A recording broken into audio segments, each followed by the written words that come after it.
Simon, what's your reaction to the news that Ivan Juric is seemingly close to becoming the next Southampton boss? Yeah, I must admit, we had the players in this morning, so I took the training session. Obviously the communication from the game the other day was to prepare and carry on with the team as normal. So in honesty, it's, I don't know too much about the situation. From my point of view, it's obviously an ongoing thing, and I'm sure I'll get some further clarification from above me later on about what that looks like. But at this current time, I couldn't tell you that I know too much about it, to be honest. How would you describe the mood amongst the players? Are they, I guess at any football club around this time, is it a case of a lot of chat about what's going on and what's happening next? Yeah, I think the first point, the mood was good. The mood was good this morning. We trained well. The boys were good. Obviously, we had slightly different things going on with the group physically. So, I think in terms of the actual spirit and energy in around the place was good. I didn't hear too much chatter going on other than, focus about the task in hand in training. And, we spoke about some of the things that we thought we did well the other night. And really, it was the risk of, repeating myself. Again, I was concentrating on the process with the players that, we trust and believe in. And, I think that the general mood was focused and energetic. You're obviously a very experienced coach. You've worked with them up close this week ahead of the Liverpool game. What assessment would you give of this squad to the incoming manager?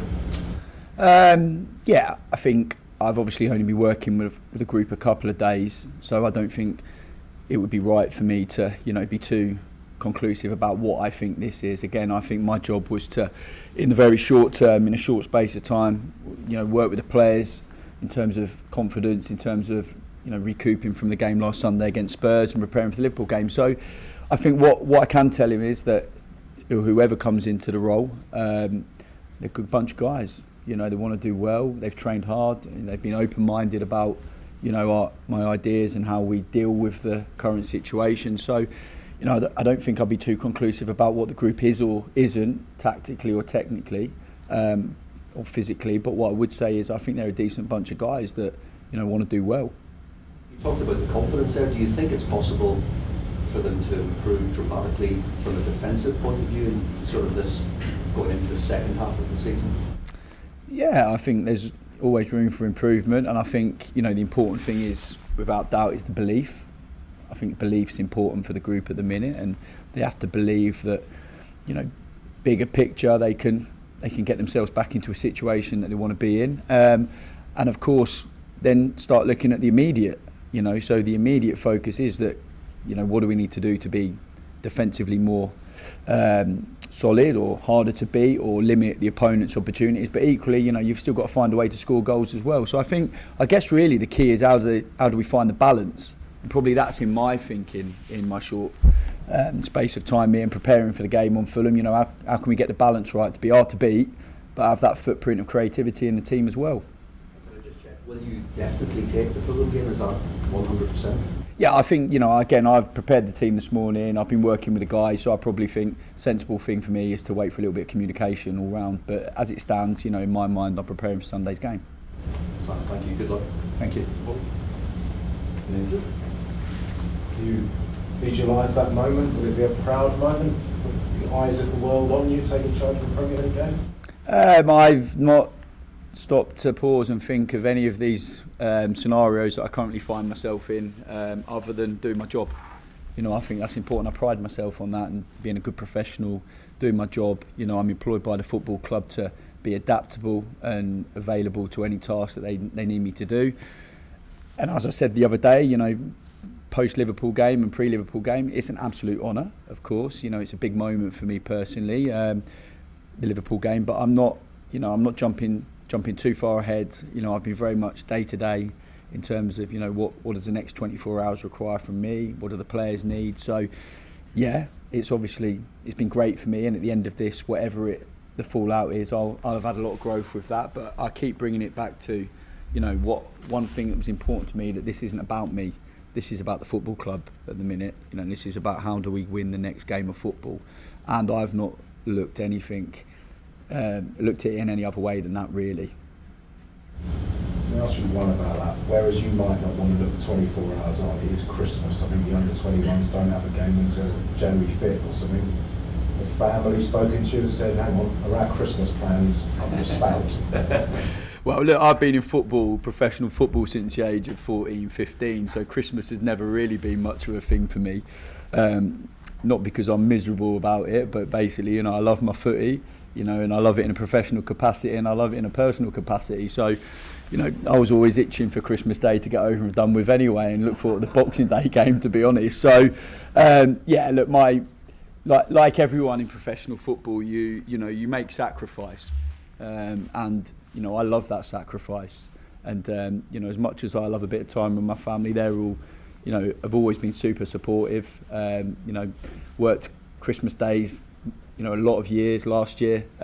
So, of course, we all want to have a bit of time off from time to time. But listen, at the end of the day, they know what my job is and they know what I love doing. So, it's a pleasure to be involved, and it's a privilege. I see it as a privilege, these sacrifices, and turning up at professional football stadiums around the country, and particularly Christmas. It's such a passionate time of the year regarding football. So, I enjoy it. It's also a very busy time of the year this week. I mean, it's never easy coming in as caretaker, temporary manager. How tough has this been, particularly with the schedule? Yeah, I think it's you can view that two ways, I guess, from my perspective. That when the club take the decision on Sunday to go a different way with Russell, that I think you can look at it and think the game against Liverpool in such a quick turnaround is a problem, or it's a blessing. For me, I think I viewed it as a good thing. It's a quick opportunity to refocus the players. And the immediate task became clear. Whereas, if you've got a little bit more lingering time, there's a little bit more uncertainty. Then, obviously training sessions, as much as there's a focus, nothing can focus a player's mind and a group of people like a game. So, yeah, there's challenges with that in terms of turning the players around physically and emotionally, particularly with what took place. But actually, it becomes an opportunity. To move forward quickly and swiftly, and that's how I viewed it. So, not necessarily problematic. More comes with the territory. With the game on Wednesday, you said, I think on Tuesday, that you hadn't really had time with the players. Presumably today was a proper full-on training session, was it? Have you been able to really get ideas into them? I think today was, obviously we've played Sunday, very challenging game. The Liverpool game was another challenging game. So the nature of the beast today is recovery for a lot of the players, to make sure that they're physically recovered and in a good space, and getting everyone on that same page physically in order to go again on Sunday. So, of course, we've touched on some bits moving forwards into what we think is going to be important on Sunday. But again, with 3 games in a week, you're limited in what you can influence, really. And like everyone else, I'll be using the opportunity of video work, leaning on the analysts for some information, and probably using a host of different ways to drip feed that information into the players. And some of it's on the grass and some of it's off the grass. What are you expecting from Fulham? I think they're a high energy team. I think they have got some individuals that on any given day can hurt you in a moment. So I think they're in a fairly decent run of form. So I think we know that it's going to be a challenge, and we're going to have to be up for it in every single way, physically, mentally, tactically. And they're a team that can offer you different types of problems. So, tough game. I think the game speaks for itself. Of course, there's no easy games in the Premier League, and this will pose its problems too. But equally, we're confident and we're focused that we can take the second half of the performance against Liverpool and run forward into the Fulham game. Have you got any players back from injury, or any that are now out? Yeah, we gave the players a day off after the Liverpool game, so we've sort of reconvened really as a group today and had a go physically. I'm still waiting for the fallout from the training session today, just to see exactly where we're at with that. But yeah, we're hopeful that we'll have 1 or 2 available that weren't available the other day. Was Carl Peters training today? Yeah, Carl trained today. He had a bit of tightness before the game against Liverpool, and probably opted to err on the side of caution with that one. So yeah, good to see Carl back out there today, and I'm hopeful he's in contention for Sunday. And finally, Aaron Ramsdale said at the weekend he was sort of hoping for this game. His fingers still look about 3 times the size it should have been. What's the state of him? Well, going off that, doesn't sound great, does it? But no, he's been backing and involved. I think that's a conversation to have.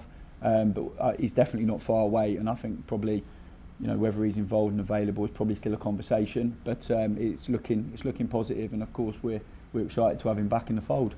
Thank you. Simon, how much of a help have you've got a couple of senior players who have been around the block, like Anna Lallana, and players who have been at their club a long time, like Jan Bednara. So how much of a help have they been? How important are they in this period?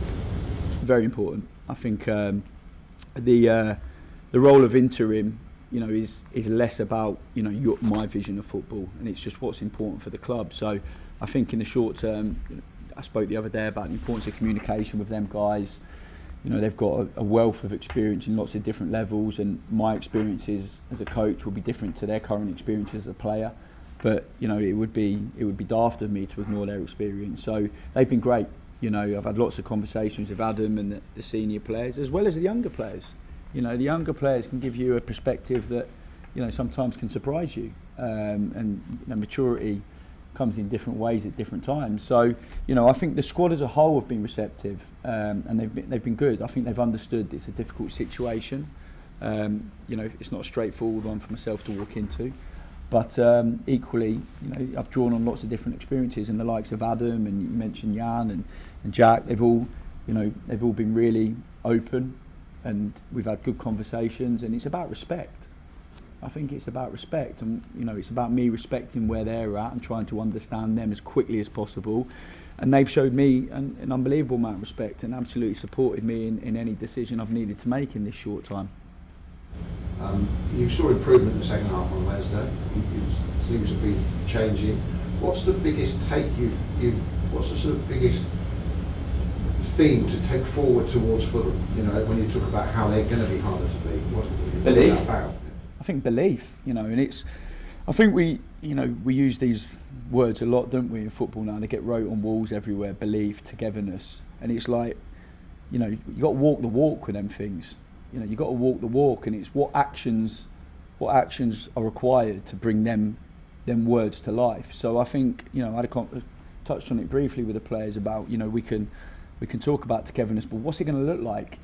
What's it going to look like on the pitch? What we're going to do. You can talk about belief. Okay, well, what are we going to do to gather the belief? And I think that's the big thing for me about, okay, let's focus in on what are the things that allowed the second half. And the first half probably was going to be like the first half was, and you've got that balance to strike about, how do we shut up shop to a certain extent, but not be too negative, because we want the stadium, to come with where we want to go on that night, and they did in the end, and it was fantastic. But equally, my professional referential experience says, we need to make sure we're set right to win the game tactically. So I think the major things are, the belief, that we can go and win these games of football, and we can. And there's been lots of games this year that the players have been, very close to turning the screw and getting them 3 points, and reminding them of that and showing them what that looked like, and what were the things within them games that we wanted to retain. And what are the things in the short term that I could possibly influence to help them turn the screw on that and get over the line with the 3 points. And that's what I've tried to do to the best of my ability. Just finally from me, I always fascinating when you speak to professionals like yourself, there's always a different view of change to how everyone imagines it from the outside. So we all forget, of course, that these players, they don't like losing football matches. They want to win matches. We'll go, well, Russell's gone, they won't be happy, they might not like the new man, but we forget that they are professional footballers, and that's what they do. And I think it's sort of worth remembering, isn't it, that they want to win matches as much as anyone. And ultimately, no matter how they're asked to do it, they want to win games. Yeah, that's right. And I think, I try and work off, try and sell it rather than tell it, and I think that's important. But you're right, ultimately, the players are desperate to do well, individually and collectively. And as I touched on the other day, of course they'll be hurt, and they'll have great connections with Russell. But I bring it back to that we all have a job to do, and you have to move forwards. I do say that the only constant in football and life is change, and you have to roll with that, and they've rolled with that well. Can we move on to the section for 10:30, Alfie? Sasha, if I could just ask you, I know you're saying you're not very focused on the Fulham game, but have you had any conversations with the board about perhaps staying on and helping whoever comes in from a contingency standpoint? No, not particularly. Again, I think there's been that many things going on. I'm very respectful of the position that they're in, and as I brought it back to the other day, I think the humble thing to do is remain focused on my initial job at this club is, I was brought in as a 21s head coach to bring my wealth of experience in developing, young talented footballers and allowing them to push into first team squads. And I'm mindful that that could be and will be my role at some point again. So but equally, again, really the job in hand at the moment is to help the football club and help the board, and they've been brilliant with making it clear for me and supporting me in what this short term situation is. So yeah, I'm under no illusions that I'm not getting carried away with anything, basically, is what I'm saying. I just have a few questions as well in your capacity as the 21s boss. Romeo, I think, should be coming in the summer. How's he settling in? Yeah, I think I did mention the other day that with these young guys, that I don't think it's right to go into heavy detail on where they're at from a performance point of view until people are ready for that. So I can tell you about Romeo. He's a terrific lad. He's moved over from Ireland, and that's never easy as a young guy, to leave your family and your friends and have the courage to come and pursue a dream. So Romeo, like all of the lads, is in the 21s, is focused. He's good to work with, and hopefully we can slowly, hopefully quickly, get his game where it needs to be, that he makes the progress that we all want. No books in on loan. Would you like to keep him for the longer term? Again, I think that's probably an ongoing thing.